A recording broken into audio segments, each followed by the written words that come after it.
Assalamualaikum warahmatullahi wabarakatuh. Saya Dr. Pangestu Widodo, Direktur Rumah Sakit Muhammadiyah Palembang, memberikan klarifikasi terkait pemberitaan hasil pemeriksaan tes COVID-19 yang beredar di masyarakat terhadap tenaga kesehatan kami.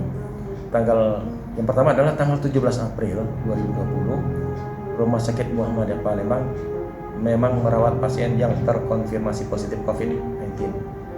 Kemudian 20 April 2020 kami melakukan rapid test kepada semua nakes yang melakukan pelayanan kepada pasien tersebut, dan kondisi nakes pada saat itu dalam keadaan baik dan tanpa gejala. Yang ketiga adalah hasil rapid test dengan menggunakan serum IgG dan IgM dari semua nakes menunjukkan hasil negatif, hasil rapid testnya negatif. Kemudian tanggal 5 Mei 2020 dilanjutkan dengan pemeriksaan swab PCR dan hasil keluar pada tanggal 12 Mei dan menyatakan bahwa dari 29 sampel yang dibawa ke pemeriksaan ternyata 28 positif dan 1 negatif. Dengan rincian 23 orang nakes kita, 1 pasien dan 5 dokter yang berpraktek di rumah sakit kita yang konfirm positif.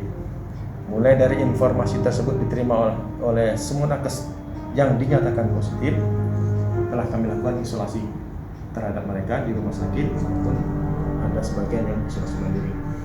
Dari hasil tersebut, kami mengklarifikasi informasi bahwa berita yang beredar bahwa 36 orang atau lebih yang positif COVID di Rumah Sakit Muhammadiyah Palembang adalah tidak benar. Tambahan lagi bahwa hingga saat ini semua nakes dalam kondisi yang baik tanpa gejala, dan kami terus melakukan pemantauan terhadap kesehatan mereka.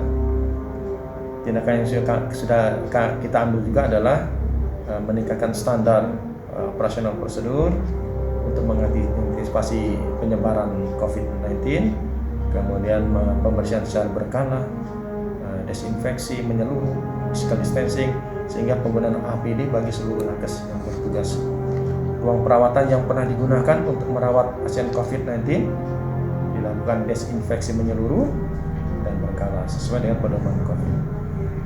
Jadi untuk itu kami dari pihak Rumah Sakit Muhammadiyah Palembang menghimbau kepada masyarakat pasien yang membutuhkan pelayanan kesehatan tidak perlu khawatir untuk berobat di Rumah Sakit Muhammadiyah Palembang, karena kami sudah melakukan protokol pencegahan COVID. Dan selain menggunakan APD bagi nakes, juga meminta semua yang memasuki kawasan rumah sakit wajib menggunakan masker dan melakukan cuci tangan dan physical distancing dan banyak lagi hal yang harus mereka kerjakan. Demikianlah pernyataan yang kami sampaikan. Jangan lupa subscribe, share, komen, dan like ya.